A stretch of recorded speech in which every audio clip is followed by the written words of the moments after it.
नमस्कार दोस्तों, स्वागत है आपका हमारे परशुराम सक्सेस एकेडमी की प्लेटफॉर्म पर। दोस्तों, आज हम पढ़ेंगे संविधान और संविधान की कुछ संवैधानिक तथ्यों पर हम चर्चा करेंगे। और सबसे पहला प्रश्न है हमारा, 1773 का रेगुलेटिंग एक्ट किसके शासनकाल को नियंत्रित करने के लिए लाया गया था? तो अगर हम 1773 के रेगुलेटिंग एक्ट की बात करें तो इसका जो सही आंसर होगा वह होगा ईस्ट इंडिया कंपनी। अब हम इसमें थोड़ा सा चर्चा कर लेते हैं। रेगुलेटिंग एक्ट जो था वो 1773 में एक ऐसा कानून था जो कि ब्रिटिश संसद ने ईस्ट इंडिया कंपनी के शासन को नियंत्रित करने के लिए बनाया था। ठीक है, यह ब्रिटिश सरकार द्वारा भारत में कंपनी के राजनीतिक और प्रशासनिक कार्यों को नियंत्रित करने की दिशा में उठाया गया था और ये जो था पहला कदम था। आगे यदि हम बात करें तो इसने बंगाल के गवर्नर को, जो बंगाल के गवर्नर थे, बंगाल के गवर्नर को गवर्नर जनरल बनाया और उन्हें मद्रास और बम्बई जो थी उसका प्रेसिडेंसी नियंत्रण कर दिया गया। ठीक है, और अगर हम बात करें तो इसके साथ ही भारत में केंद्रीय प्रशासन की नींव रखी गई थी और इस एक्ट के तहत कलकत्ता में एक सुप्रीम कोर्ट बनाया गया था। ठीक है, क्या बनाया गया था? एक सुप्रीम कोर्ट बनाया गया था। उस सुप्रीम कोर्ट की स्थापना की गई थी। और अगर हम बात करें तो कंपनी के कर्मचारियों के लिए निजी व्यापार और रिश्वत लेने की रोकथाम भी इसी एक्ट के द्वारा लगाई गई थी। अगला प्रश्न है, 1858 के भारत शासन अधिनियम से क्या हुआ था? तो 1858 के भारत शासन अधिनियम में कई एक बदलाव हुए थे। तो उनमें से पहला जो बदलाव था वो था कंपनी का अंत, मतलब ईस्ट इंडिया कंपनी का अंत कर दिया गया था। ठीक है, उसका समापन हो गया था, कंपनी का अंत हो गया था। और अगर हम बात करें तो ब्रिटिश ताज का शासन है उसमें क्या हुआ था? भारत का जो शासन था, भारत का शासन जो था वो सीधे ब्रिटिश रानी के अधीन हो गया था। ठीक है, किसके अधीन हो गया था? ब्रिटिश की जो रानी थी, महारानी थी, उनके अधीन हो गया था। अगर हम बात करें तो वायसराय का जो पद था वो भारत के गवर्नर जनरल का नाम बदल कर, पहले जो भारत का वायसराय था उसका जो नाम था वो गवर्नर जनरल था, गवर्नर जनरल। ठीक है, गवर्नर जनरल का नाम, पदनाम बदलकर वायसराय कर दिया गया। ठीक है, क्या कर दिया गया? वायसराय। ठीक है, पहले गवर्नर जनरल की पोस्ट हुआ करती थी, अब गवर्नर जनरल की पोस्ट का नाम जो है बदलकर वायसराय कर दिया गया। और यदि बात करें 1858 के भारत शासन अधिनियम के तहत निदेशक मंडल की शक्तियां भारत के राज्य सचिव को दे दी गई। ठीक है, किसको दे दी गई? निदेशक मंडल की शक्तियां भारत के राज्य सचिव को दे दी गई, जो कि ब्रिटिश संसद का सदस्य होता था। ठीक है, ये कौन होता था?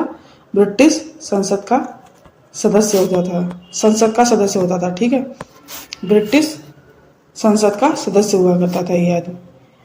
राज्य सचिव जो था, राज्य सचिव सरकार और भारतीय प्रशासन के बीच का जो था संचार का माध्यम बना था। ठीक है, और अगर हम बात करें तो भारतीय सिविल सेवा ICS की अगर बात करें, देश के प्रशासन के लिए भारतीय सिविल सेवा की स्थापना करी गई थी। ठीक है, का पहला गवर्नर जनरल कौन था? तो भारत का पहला गवर्नर जनरल जो था वो लॉर्ड कैनिंग था। ठीक है, कौन था? Lord Canning. अगला प्रश्न है इंडियन काउंसिल एक्ट 1909 को किस नाम से जाना जाता था? ठीक है, तो अगर हम इसकी बात करें तो इसका सही आंसर होगा मार्ले मिंटो सुधार। 1909 जो था वो भारतीय परिषद अधिनियम के नाम से जाना जाता था। ठीक है, किसके नाम से जाना जाता था? भारतीय परिषद अधिनियम। ठीक है, अगर हम भारतीय परिषद अधिनियम की बात करें तो इसे दूसरे नाम, जो उसका दूसरा नाम था वो था मार्ले मिंटो सुधार। ठीक है, भारत में ब्रिटिश शासन के तहत विधान परिषदों के विस्तार और भारतीय सीमाओं की भागीदारी को बढ़ाने के लिए इसे लाया गया था। और अगर हम बात करें तो इस अधिनियम के मुख्य विशेषताएं थी केंद्र और प्रांतीय विधानसभाओं के विस्तार। अगला प्रश्न है 1919 के अधिनियम द्वारा कौन सी प्रणाली लागू की गई थी? तो 1919 के अधिनियम के द्वारा द्वैध शासन की प्रणाली लागू की गई थी। अब हम द्वैध शासन के बारे में थोड़ी चर्चा कर लेते हैं। द्वैध शासन क्या होता है? द्वैध शासन एक ऐसी व्यवस्था होती है जो कि जिसमें दोहरी सत्ता होती है, ठीक है, यानी कि सरकार के दो स्तर होते हैं, ठीक है। सरकार के कितने स्तर होते हैं? दो स्तर होते हैं, और अलग अलग समूह में ये जो हैं मिलकर शासन करते हैं। ये दो मुख्य रूपों से हो सकता है, दो व्यक्ति द्वारा मिल सकता है, मिलकर शासन करना या सरकार की शक्तियों को अलग अलग निकायों में बांटना, ठीक है। ब्रिटिश भारत जो है, ब्रिटिश भारत में यह एक ऐसी प्रणाली थी जिसमें प्रांतों के विषयों को दो सूची में बांटा गया था, ठीक है। एक सूची जो थी वो थी आरक्षित, ठीक है, क्या थी? आरक्षित। और दूसरी थी हस्तांतरित, ठीक है, क्या थी?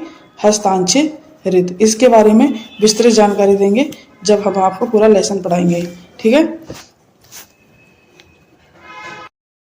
अगला प्रश्न है द्वैध शासन का अर्थ क्या है?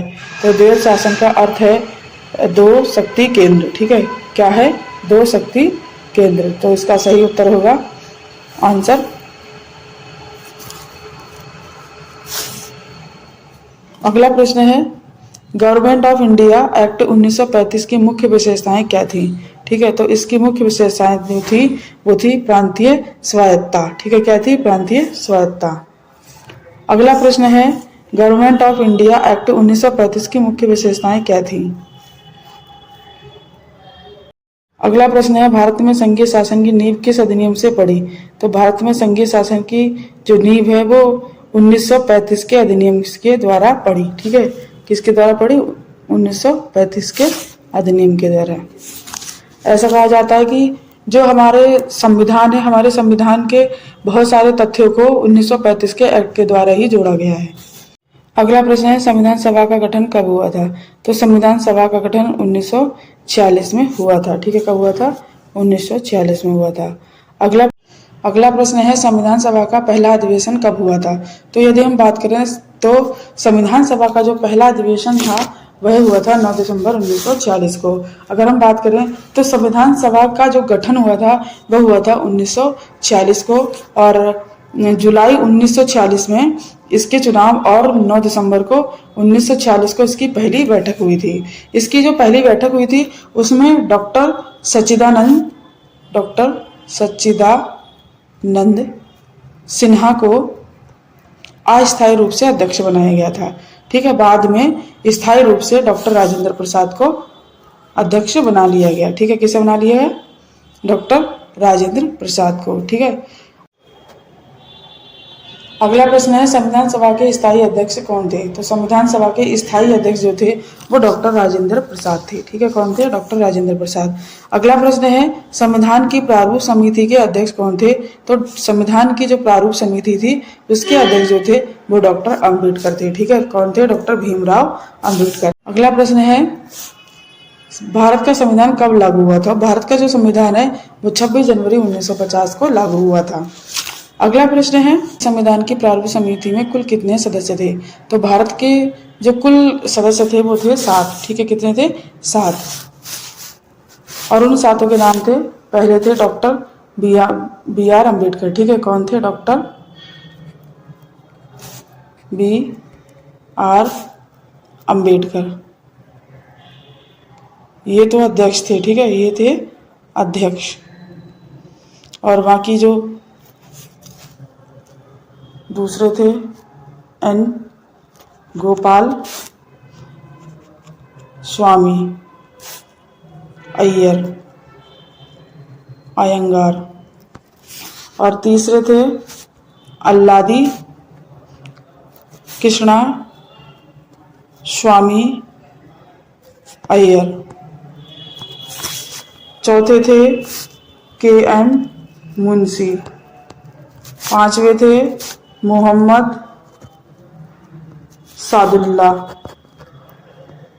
और छठे थे BL मित्तल, और सातवें थे DP खेतान, ठीक है। तो जो इनके जो अध्यक्ष थे वो थे B.R. अम्बेडकर, और बाकी के जो सदस्य थे वो थे N. गोपाल स्वामी अय्यर और Alladi Krishnamacharya Iyer, K.M. Munshi, B.L. Mittal, D.P. Khetan. अगला प्रश्न है, भारत का संविधान बनने में कितने दिन लगे? तो भारत का संविधान बनने में 2 वर्ष 11 महीना 18 दिन लगे। ठीक है, 2 वर्ष 11 माह 18 दिन। ठीक है, 2 वर्ष 11 माह 18 दिन। अगला प्रश्न है, भारत के संविधान में कुल कितने अनुच्छेद प्रारंभ में थे? तो भारत के संविधान में कुल 395 अनुच्छेद थे। अगला प्रश्न है, भारत के संविधान में प्रारंभ में कुल कितनी अनुसूचियां थी? तो भारत में प्रारंभ में जो अनुसूचियां थी वो थी 8। ठीक है, और बाद में बढ़ाकर इनकी संख्या कर दी गई 12। तो प्रारंभ में इनकी अनुसूचियां कुल थी 8। अगला प्रश्न है, संविधान सभा की स्थापना किस योजना के तहत की गई? तो संविधान सभा की जो स्थापना है वो कैबिनेट मिशन की योजना के तहत की गई थी। अगला प्रश्न है, भारत का संविधान किस तिथि को हस्ताक्षरित किया गया था? तो भारत का जो संविधान है वो 24 जनवरी 1950 को हस्ताक्षरित किया गया था। ठीक है, मतलब सबके हस्ताक्षर 24 जनवरी को ले लिए गए थे। अगला प्रश्न है, संविधान सभा में महिलाओं की संख्या कितनी थी? तो संविधान सभा में महिलाओं की संख्या की यदि हम बात करें तो महिलाओं की संख्या कुल 15 थी। ठीक है, कितनी थी? कुल 15। अगला प्रश्न है, संविधान सभा में कितने सदस्य थे? तो संविधान सभा की यदि हम बात करें तो संविधान सभा में मूल रूप से 389 सदस्य थे, जो कि घटकर इनकी संख्या 299 रह गई। विभाजन के बाद ये जो थे 299 सदस्य भारत के क्षेत्रों के प्रतिनिधित्व करते थे, और जिनमें कि 229 ब्रिटिश प्रांतों में और 70 देसी रियासतों में बट गए। ठीक है। अगला प्रश्न है, संविधान का सबसे लंबा अनुच्छेद कौन सा है? तो संविधान का जो सबसे लंबा अनुच्छेद है वो 370 है, जो कि अब रद्द कर दिया गया है। ठीक है। अगला प्रश्न है, संविधान की प्रस्तावना किस देश से प्रेरित है? तो संविधान की जो प्रस्तावना है वो USA से प्रेरित है। ठीक है, किससे प्रेरित है? USA से। अगला प्रश्न है, संसद की द्विसदनीय व्यवस्था जो कि किस देश से ली गई है? तो संसद की जो द्विसदनीय व्यवस्था है वो ब्रिटेन या फिर UK से ली गई है। अगला प्रश्न है, स्वतंत्र न्यायपालिका की अवधारणा कहाँ से ली गई है? तो स्वतंत्र न्यायपालिका की जो अवधारणा है वो अमेरिका से ली गई है। ठीक, कहाँ से ली गई है? अमेरिका से ली गई है। अगला प्रश्न है, स्वतंत्र न्यायपालिका की अवधारणा कहाँ से ली गई है? तो स्वतंत्र न्यायपालिका है इसकी अवधारणा USA से ली गई है। ठीक है, कहाँ से ली गई है? USA से। अगला प्रश्न है, मौलिक अधिकारों की अवधारणा किस देश से ली गई है? तो मौलिक अधिकारों की अवधारणा जो है वो USA से ली गई है। अगला प्रश्न है, नीति निर्देशक तत्व कहाँ से लिए गए हैं? तो नीति निर्देशक तत्व जो हैं वो आयरलैंड से लिए गए हैं। ठीक है, कहाँ से लिए गए हैं? आयरलैंड से।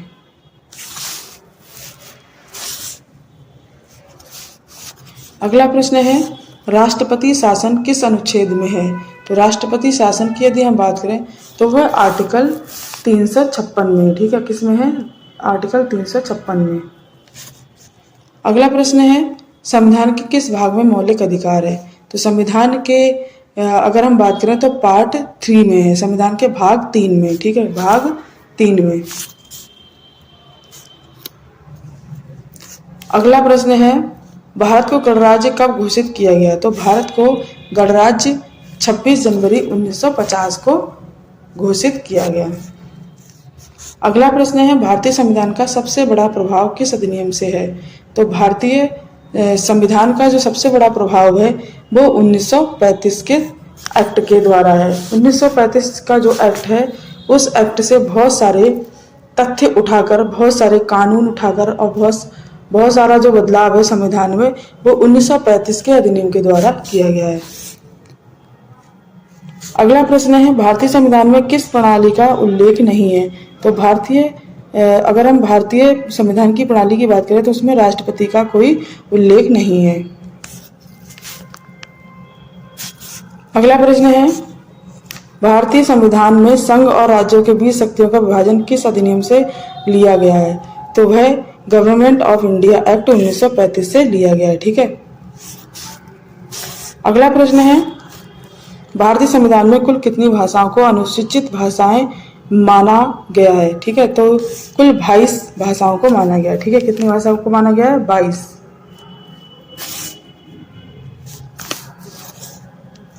अगला प्रश्न है, भारतीय प्रस्तावना में जोड़े गए शब्द समाजवादी धर्मनिरपेक्ष किस संशोधन से आए?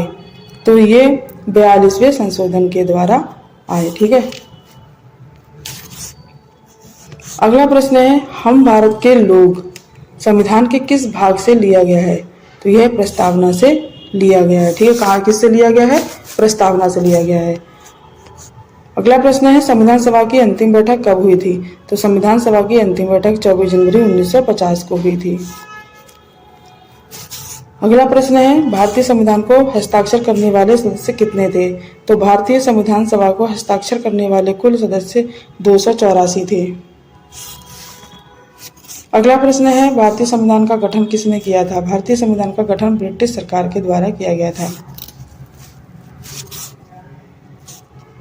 अगला प्रश्न है, भारतीय संविधान की भाषा कौन सी है? तो भारतीय संविधान की भाषा अंग्रेजी और हिंदी है। ठीक है।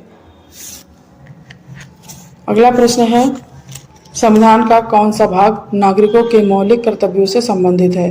तो संविधान का भाग 4A है। ए है। ठीक है, कौन सा? भाग 4A।